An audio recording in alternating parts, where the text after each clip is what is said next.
For bodily kinesthetic learners, which activities will appeal and be appreciated when assigned to them?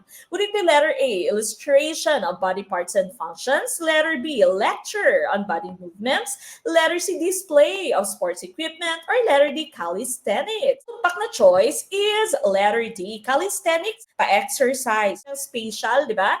Visualizing the world in 3D, yung mga magagaling sa spaces. Naturalist, your plantitos, plantitas, okay? Understanding living things, reading nature, your fur parents, no? Andyan din po sa ating mga naturalist. Musical, of course, yung mga magagaling sa nota, discerning sounds, their pitch, tone, rhythm, and timbre. Bodily kinesthetic, ito po yung ating question kanina, di ba? Coordinating your mind with your body, okay?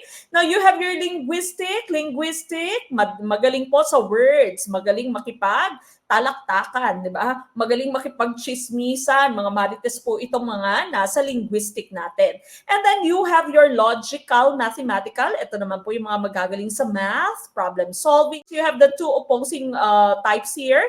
Intrapersonal and interpersonal. Intrapersonal, ito po yung mga magagaling sa understanding themselves, knowing what they feel, what they want. Of course, you have interpersonal. These are your people, smart people.